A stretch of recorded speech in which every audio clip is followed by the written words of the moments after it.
Welcome back to the How to Write a Book podcast. I'm your host, Maciel Valenzuela Castañeda. In today's episode, we interview the author of Coming to Canada, The Ultimate Success Guide for New Immigrants and Travelers by Chidi Iwuchukwu. And I thought that Chidi's approach to writing and publishing a book was very methodical. It was like, all right, now we've made the decision.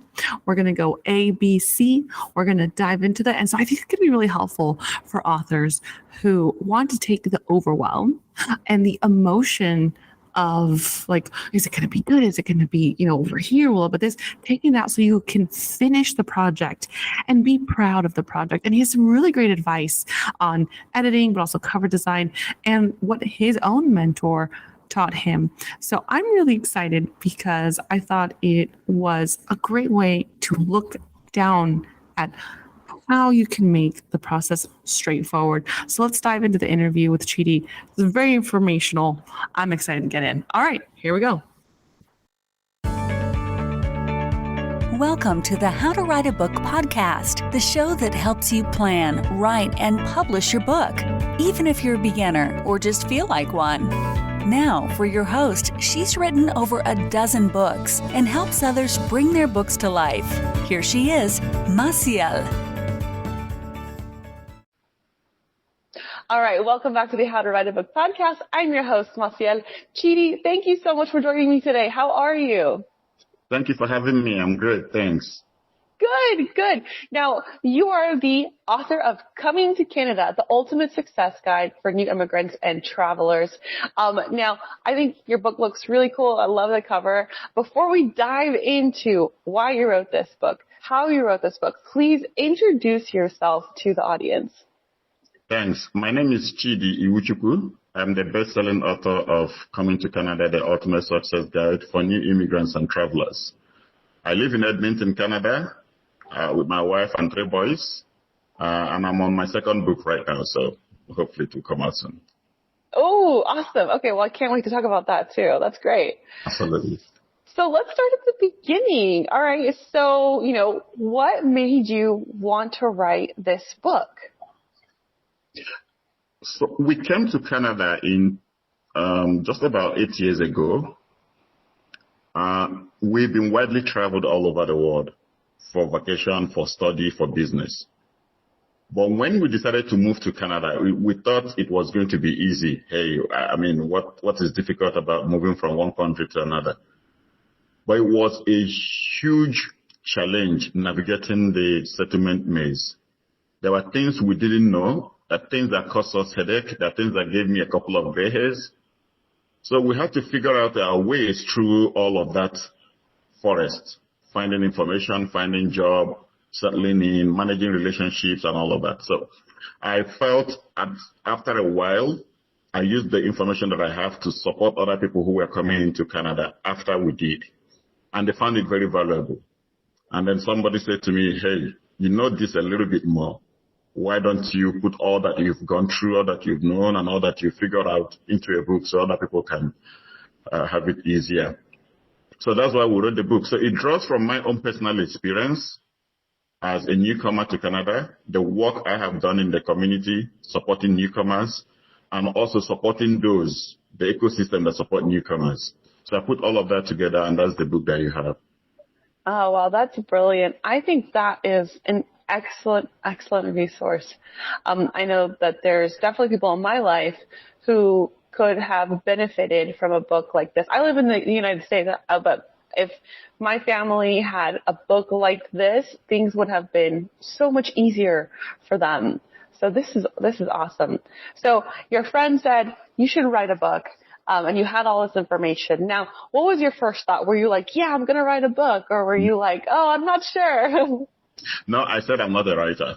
And she goes, there you go, giving excuses. And people who know me know that I don't like to give excuses for anything. And so when she said that to me, I took it like a challenge. I said, okay, what the heck, pardon my French. Anyway, so what then happened was I got into conversation because she is also a best-selling author. So I got into conversation with her to say, okay, so what do I need to do? How do I begin to piece all of this together. And we had that initial meeting and agreed on the layout, the content, on the chapters and all of that. And then, I started writing. But it was from my push. It was that word. I still tell her every day, that word, there you go, giving excuses was the game changer. That was a sign that you're like, I'm not going to back out. I'm not backing out. No. Wow, that's amazing. So you said, okay, challenge accepted.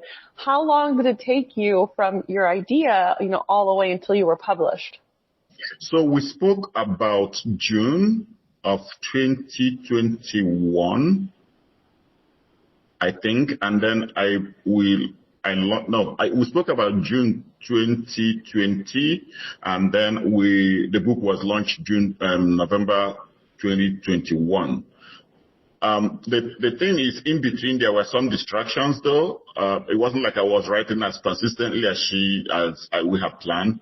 Otherwise, it would have been way somewhere around the middle of the next year. So there are a lot of research that needs to go into it, editing, making sure that the final product meets all standards, regulatory, and all of that. And no information there is deceitful, so misleading.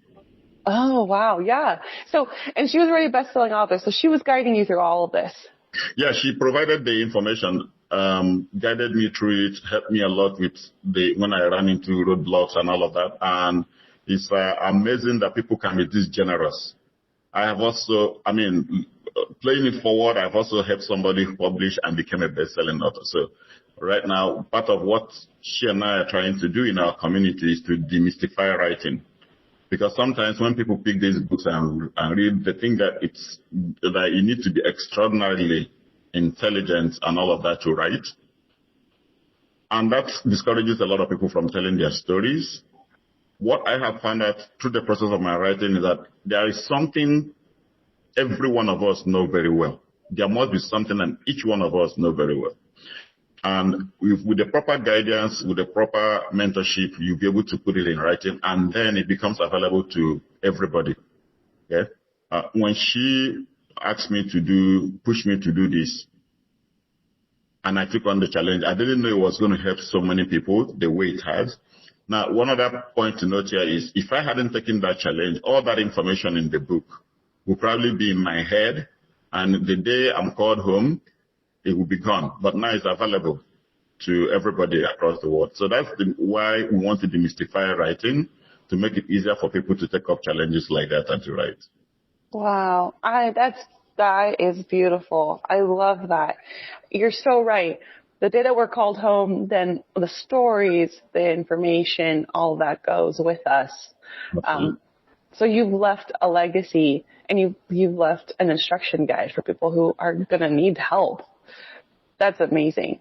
And you mentioned that you didn't know it was going to help, so many people. Can you please tell us, the people that you've helped, they reached out to you, how did you see the results in real life? Well, I get emails everywhere from across the world, because even though the book is Canadian in origin, the way it's structured is the information you have there can help you settle in any of the Western countries. So looking at Canada, US, you're looking at New Zealand, you're looking at the UK, you're looking at Australia, and all of those, because they are colonized by the British, they probably for most part, they run the same system. So it's the same information, right? And first of all, it's writing from the position that relocating to another country is very stressful. It's not as common and simple as people see it, right? It only takes somebody who has gone through it to know where the pitfalls are. So what I try to do in that book is to point out where those pitfalls are for people. And because it's on Amazon, because it's on Barnes and Nobles, most of the major bookshops across the world, people go buy these books and they send me emails how it has helped them. So I wake up in the morning and I see an email pop up. And I'm like, oh, wow. And then a couple of them who were kind enough had left some very kind reviews on Amazon.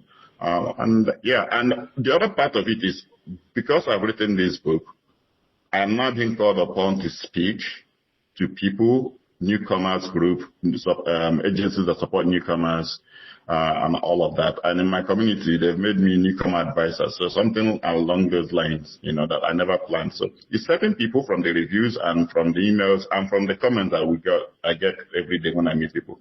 As an author, it's challenging when somebody says, yeah, I read your book.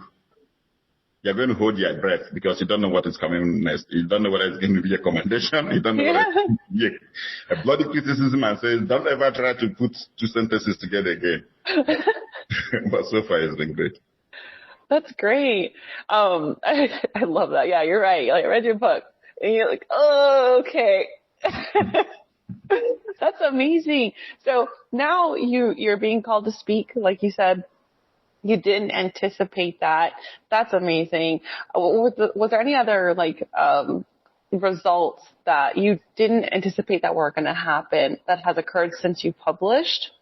Yeah, like I mentioned, I had helped somebody to also become a best-selling author. If you ask me, I didn't know anything about that. And a couple of people have come to me to say, hey, I need your guidance. So I had to develop a roadmap for people who want to write books. I call it from idea to best-selling, to become a bestseller. And so I take them through the rudiments of what I have known, what I have seen, and the things I regretted, the things I wish I knew before I started writing. Wow. Because the process of writing is a lot easier than the process of getting it published and putting it up there and all of that. There were times before I launched the book that I was sleeping like 2 hours every night. Oh, wow. Because I still have to keep my day job. I come back from my day job. I start trying to figure out CRMs, that's customer relationship management, landing pages, and book trailers, and all of that. I had no clue about this thing. So sometimes it's, okay, you should do this. And I'm, okay, so how am I going to do it? So I had to go figure it out. I had to go to Fiverr, find somebody who is going to do it. So it was very interesting. The day I launched the book, I was relieved. Because at some point I was like, I don't know whether this is worth it, but a challenge is a challenge, right? Yeah, I love that. I love that you're like, well, this is the challenge. I'm gonna tackle it. That's super great. Absolutely. I love it. So, is that your second book, or can I ask about it? Because you said you're working on another book. So, is that your second book, or is it different? No, I'm working on my second book actually. I just finished it. It's on, again, financial literacy. So there are a couple of conversations I've had with my kids about money. And so sometimes they ask me, Dad, why is nobody talking to us about these things? Why is nobody teaching us about these things in school? So I decided to codify all of that, to put all of that together so that teens and young people across the world be able to have a resource that can speak to them about why they should start thinking about wealth creation from as earlier on as possible, financial discipline, and how to save and how to, transfer money and all of that. So putting it into their hands as soon as they're able to grasp those fundamentals, I believe will be very important. Oh, I love that. That is so needed. That's so needed. I mean, everywhere. It's so important. And I think that sometimes with the education systems, they focus on, how to do math, but they don't focus on the application of, math is used in finances. It's important to keep track of that. It's important to keep track of taxes, things like that. And then you get thrown into the adult world and you don't really know, there's no instruction manual, but apparently there will be now. So that's awesome. Yeah, I mean, think about it from this point of view. We live in a world where young people are bombarded every day with glamour of Instagram, Facebook, and all of that. So what they're seeing is people living the life as it were. In quotes. So we're going to be swimming against the tide. We say having all those things, all those bling bling things, and spending your money on all of those things that are not necessary will actually cause you more harm, more pain than good, than the momentary, surge of the dopamine. So financial literacy, setting the basis, setting the foundation will mean you doing the things that other people are not willing to do, so you can live the life other people cannot live. So it's from that perspective that we felt that, okay, if we do this intervention, let's see how it goes. That's so needed. That is amazing. And are you going to pursue hybrid publishing just like you did for Coming to Canada, or will it be a little bit different?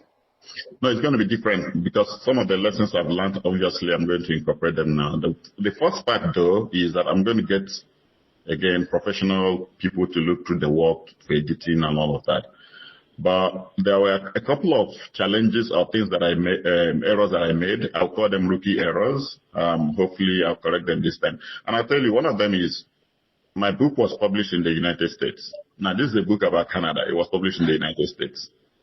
Oh, wow. So, again, because my friend was in the United States, right? Lives in the United States. And I used almost the instruments that she used to publish her book.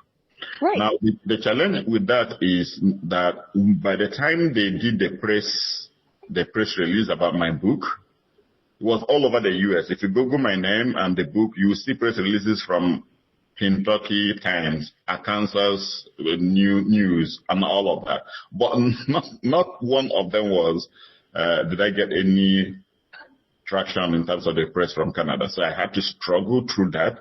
So those are some of the things that right now I've learned. But if I'm going to do anything like this again, I probably have to talk to somebody who is based here. Wow. I wouldn't even have thought about that, Like, wouldn't have thought about, because Amazon has their different country sections. There's the U.S. Amazon and the Canada Amazon. Wow, I didn't even think about that. So I want to kind of just go back a little bit. You said that you did the hybrid publisher for Coming to Canada.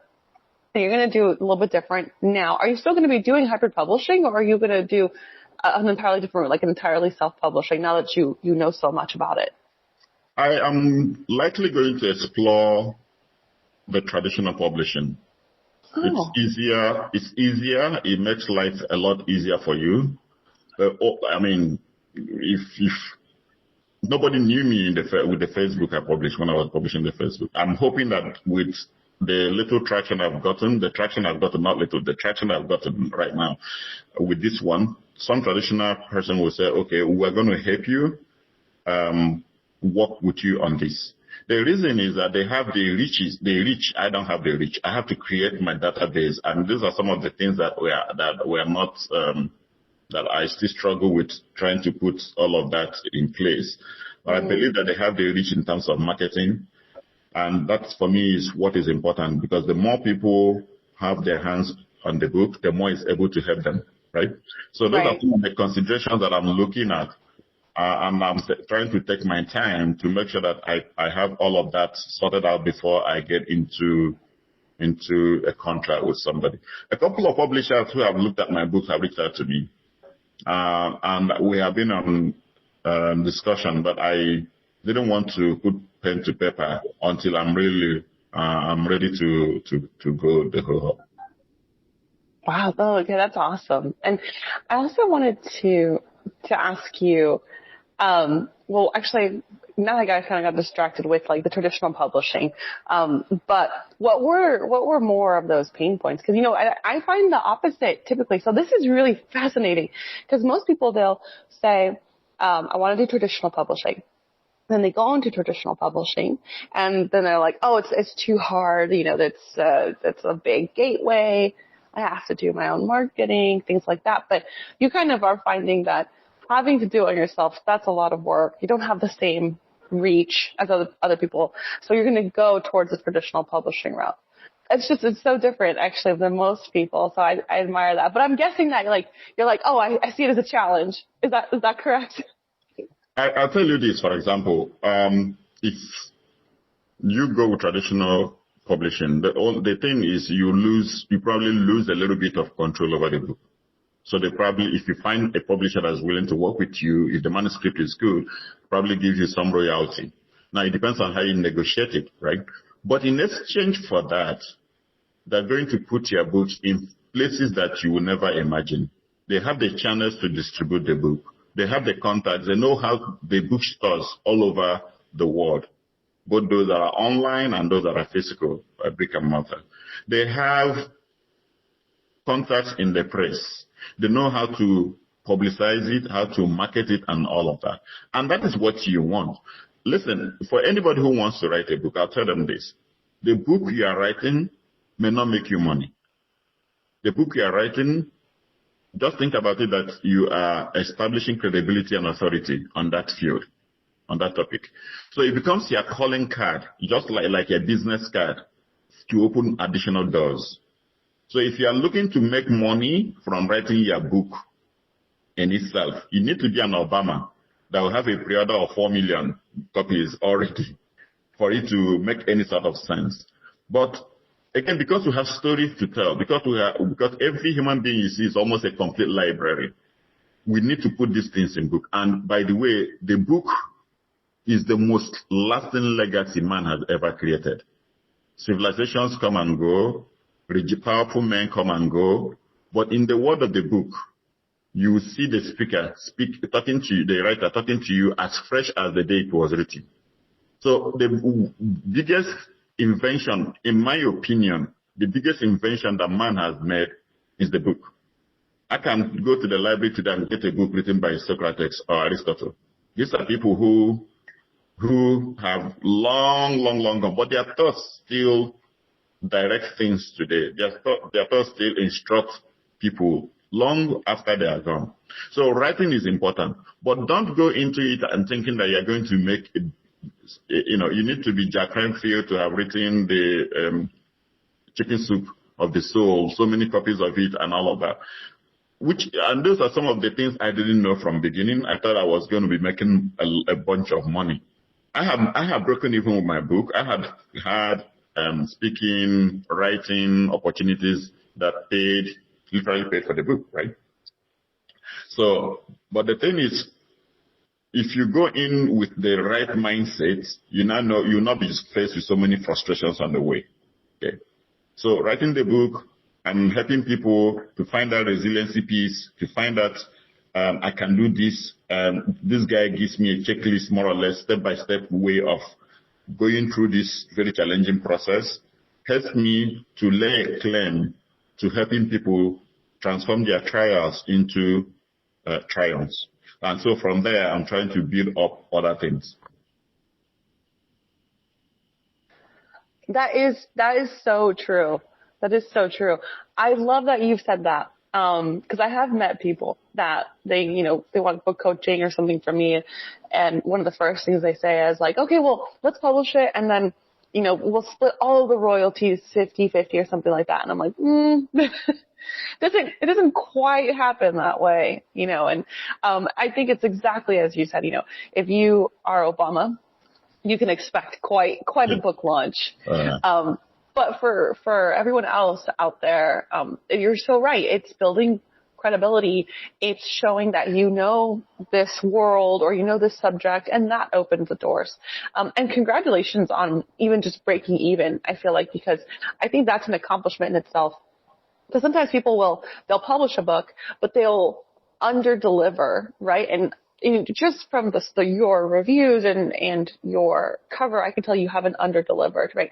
And other people, they'll under-deliver and they wonder like, oh, I lost money on the book. But it's like, when you break even or more, it's really a testament to the effort you put in. People find value, they're spreading the word, it's helping other people, and that's moving forward. So that's amazing. That's amazing. Yeah, just before we move, one of the most rewarding things about writing a book is when organizations that work in that space, for example, in the settlement space, ordered one agency ordered 50 copies of my book in one swoop. And it's not just the order that was very delightful to me. It was also the comment that they made. Said this is in their words, the bomb of a book in the settlement and immigration space. Now, if I didn't put all of that in writing, nobody would know me. I'll be the regular guy moving up. So it's rewarding when you have those. It's rewarding to see your thoughts, that people are reading your thoughts and, parting with money to know what you think about the subject you're writing. It's rewarding in that sense. But if it's just for monetary values, I'll tell you to go try something else. Yeah, go try bullfighting or something different. I have a question. How much time do you have? Because I wanted to ask about your editing and the publishing process, but I want to honor your time. So, okay. Yeah. Cool. So you said that, you have put your book to readers. You're going to do that again, just to get feedback. What is your editing process like? You write the book, and then what happens next?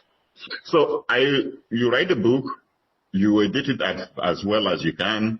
you find professional editors. Listen, these are the people who will make sure that all your T's are crossed and all your I's are dotted, right? Because you never know who is going to read the book. For people who are very finicky, no. For people who are very detailed, let me not use the word finicky because that would be like judgment. For people who are very detailed, one people they find on your book might turn them off from reading the whole of the book, right? Okay. And then you're also going to put all of that manual through a lawyer, right? Somebody from a legal perspective, so that there's nothing there that might result in you having a big battle, legal battle before you even start, or even run the risk of being cancelled, in our age. Yeah. So all of that I did as part of the publishing process. Okay, so, and then you now go into talking about the title, a title that conveys essentially what the book is about. I had some working titles that the publisher said, no, this one will probably not make money or be attractive to people. You go in through that, and then, yeah, those are some of the things you need to do to get the book in a space where you can now start talking about it being publishable. Yeah. Yeah, definitely. And so you sought legal advice, which is brilliant. That's a very good option. Where did you find somebody who was like a specific book lawyer, or was it more like a lawyer about regulations on Canada? No, the legal piece actually came to me, not because I sought for it, but I had a conversation with a friend who is a lawyer, and I said, I'm writing a book. And he says, well, what is it about? And I said, it's on this. He said, okay, so what piece, how did you write this piece? Okay?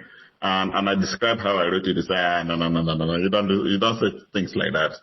So after that conversation, I strategically found another friend of mine who is a lawyer. I say, hey, could you please go through this manuscript for me? Right?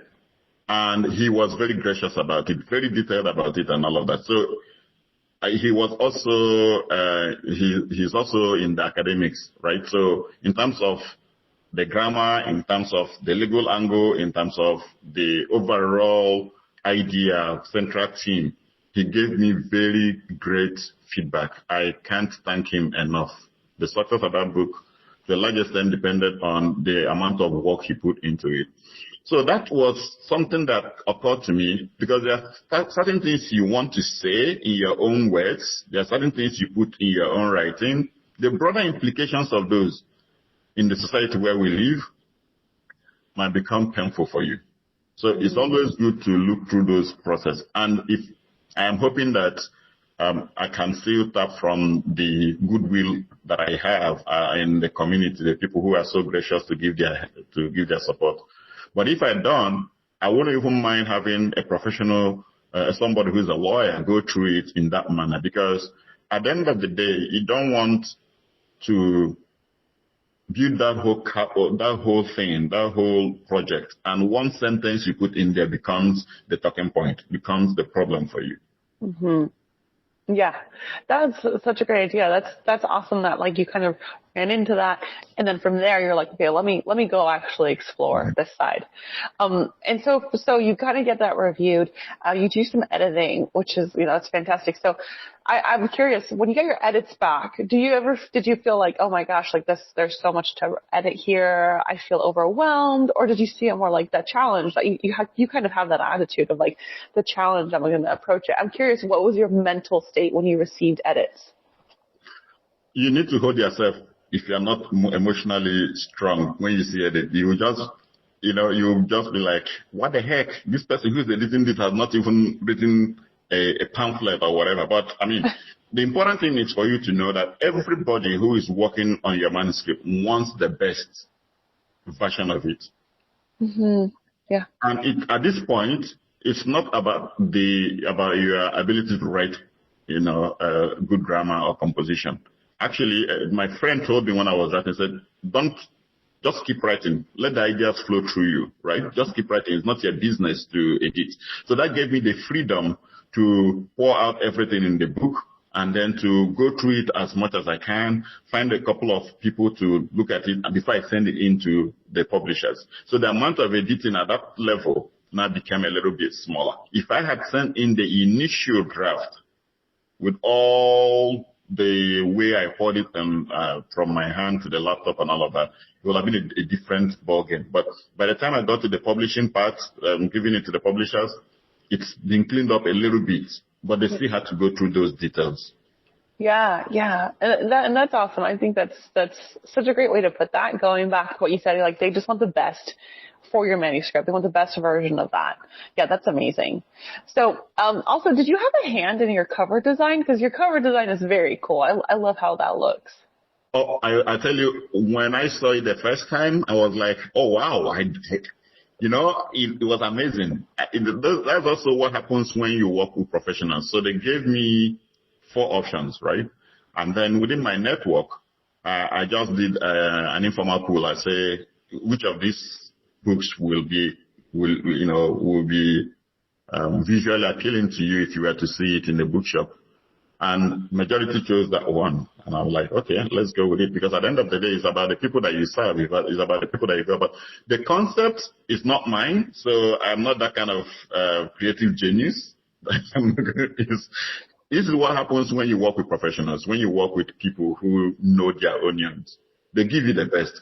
I wouldn't have thought about that cover if I were to go through it alone, right? So that's also the reason why traditional publishing is very important. Some can be looked at, because in-house they have departments who come up with all of these. They brainstorm and they bring up the ideas. Finally, it's your call. You're going to choose, like I did, but you're just a writer. You're not a graphic artist. Yeah, that's very cool, because I saw it and I was like, I want to buy that, and I'm not going to Canada anytime soon, but it was very attractive. Canada is a very cool country. You should come over. I should. I've been wanting to. I want to. When I go over, I'm gonna call you. I'm like, Chidi, let's go exchange books, have some coffee, something like that. Okay. Really quickly. So now that you kind of look back in your process, what were some of the things you have some things that you didn't do right? And that's most people, we make those mistakes. And what were some of the things that you felt your process, it did hit right? You chose the hybrid publisher, you had your friend. What were some other things that you're like, okay, that we knocked it out of the park? So it's getting a community behind you. Getting that community behind you. It's absolutely great. You need the support to push you over, to push you to take you through. And I had a couple of people reach out to me to say, hey, I know you're working on this. Have you done this? Have you done this? Have you done this? And I said, no, I haven't. They said, okay, why don't we have a Zoom meeting and I can show you. And the generosity of our people when it comes to things like this overwhelms me. And that's part of why I believe that there's nothing I can do to give back that is equal to what I have received. People gave their time, their energy, and their resources. So the ability for you to be open and to say, I need help. I don't know what the help is, but I think I need help. And then somebody comes with ideas and you're able to incorporate it. That's one. The second thing is making sure that, again, if you have a following, that they have a buy-in, right? A buy-in, online following is very important, because now you need to create a tribe. You need to create a tribe that will help amplify the message you are sending. Mm-hmm. Okay? So again, it's about ultimately knowing after the book what next for you. And that is why podcasts like this are very important, so that people will know that it doesn't end in just you publishing the book and then getting a couple of payments. That you've more or less have become an expert, you need to continue to read, continue to improve yourself.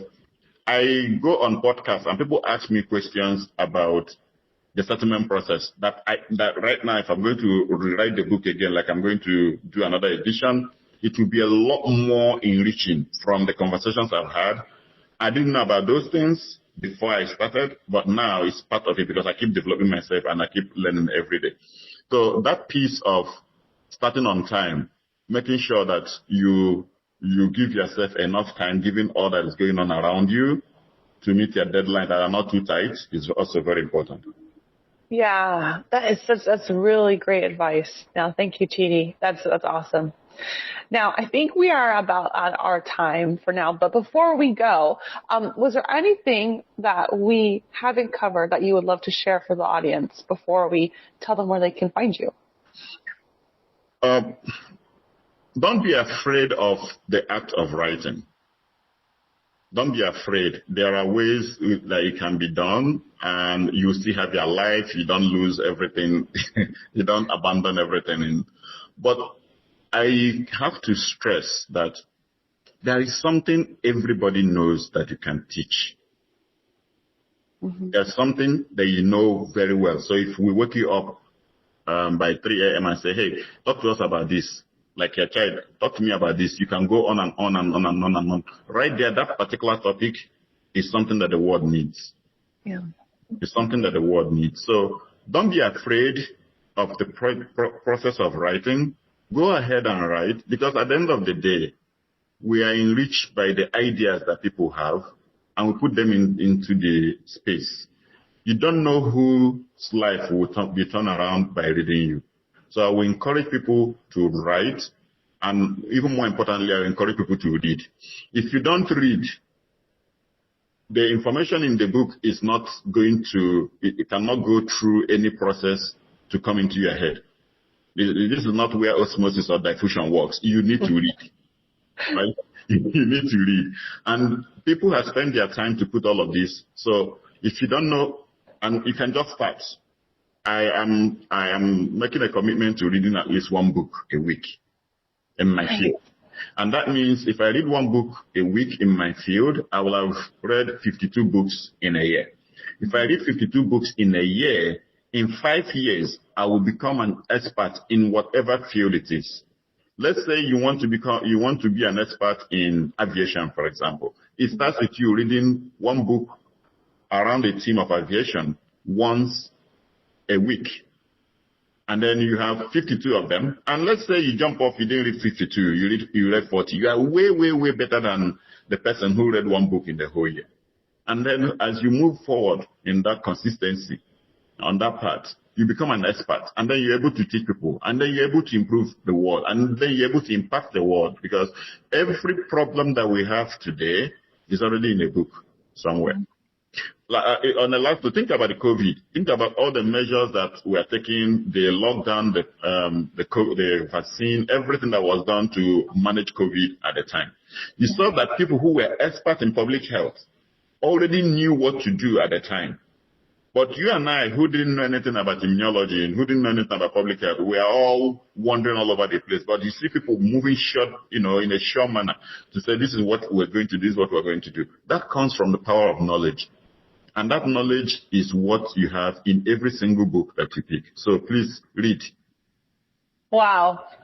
That was amazing. Thank you. Okay, well, after you're done with your next book, you need to write a book on books, writing, absorbing, motivation. Let me know when you do this, because that was powerful. And I think that as a culture, sometimes we downplay books. We forget about books. But you're right.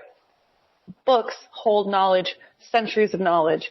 And I love your plan. I love your plan so much. I'm like, I want to do that. Read a book a week for 5 years, become an expert. Because there's so much to learn. So thank you. You're welcome. I mean, the libraries are all there. Go in, find old bookshops, invest in your self-development. Invest in your self-development. I can't say it enough. Invest in your self-development. Read books, listen to tapes, go for seminars and all of that. Read magazines, listen to tech talk. There's so much in the age of internet. There's so much you can do, know. But whatever you do, improve yourself. I love that. Exactly. Improve yourself. Thank you so much, Chidi. So where can people find you, find your book? Where can they go to locate your amazingness? Thanks. My book is on Amazon, Amazon.ca, Amazon.com, whichever branch of Amazon you want to look at is there. It's also on Barnes and Nobles. It's on most of the major bookstores. It's on my website, and my website is chidispeaks.com. And I'm on LinkedIn, I'm on Instagram, I'm on Facebook, I'm on Twitter. So if you can't find it, you can always send me a message. I will send you the link, and be very grateful to hear what you think about it.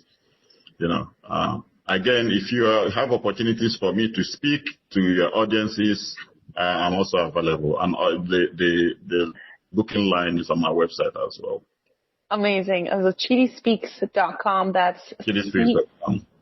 Awesome. That is CHIDI speaks.com. So thank you so much, Chidi. You are the author of Coming to Canada, the Ultimate Success Guide for New Immigrants and Travelers, as well as the upcoming author for the Financial Literacy book. Let us know when you finish that. We'll love to have you back on. From the How to Write a Book podcast, thank you so much for your time. This has been wonderful. Thank you for having me. Thank you. I will wrap out and have a great day, everyone. And that's a wrap for today's episode of the How to Write a Book podcast. Thanks so much for tuning in, and I hope you enjoyed the conversation. If you want to keep up with me and my work, check out the website blackheartedstudios.com. That's www.blackheartedstudios.com. And follow me on Instagram at Massiel Writes. That's at MASSIEL Writes. As a book coach and publisher, I'm passionate about helping aspiring authors bring their stories to life. So if you've been dreaming of writing a book and don't know where to start, head to my website and let's chat. You get a free 30 minutes on me. Thanks again for listening, and don't forget to subscribe and leave a review. I'll see you in the next episode. Thanks.